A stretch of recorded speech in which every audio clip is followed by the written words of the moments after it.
Guys, I want to show you why your ice maker may be intermittently not making ice on. This is a Whirlpool fridge ice combo. You see you have the ice and freezer on the left. Now, this one was making ice at first and it stopped and it'd start up again. And now first you want to check your freezer temperature. Obviously, you've probably already done that.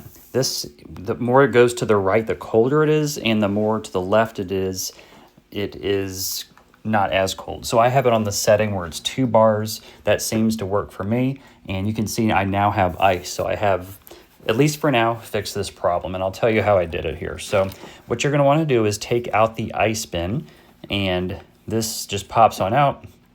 It just sits on the little motor mechanism there. And you wanna make sure the ice maker is on, obviously. So it's in the on position like that. You can turn it off and let it sit for a minute and then turn it back on just to see if that kind of jump starts it. That's the first step I would probably do. But actually what you're gonna wanna do is you can take off this panel. So it's 4 different screws, and behind it you would find the water line.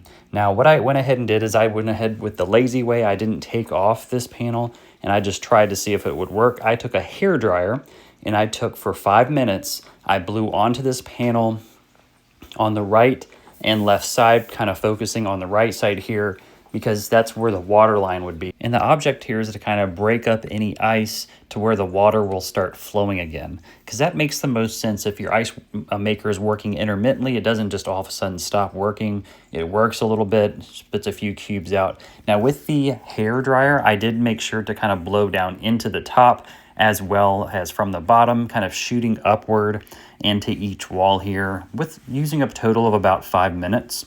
And after I did this the next morning, I did notice about 10 cubes in the bucket. So it was a start. And then about 3 or 4 days after that, it started filling up to where it normally did, and it's filling up actually pretty good now. So another issue is the water inlet valve could be bad. Now that would be an issue if your water is spurting weirdly, or if you're pushing up to your water, no water's coming out, or if it's coming out and staying on after your cup leaves and it's making a mess. That could be a whole different issue, and I made another video about how to replace the water inlet valve. So guys, I hope this video helped, and go grab your hair dryer to try this out.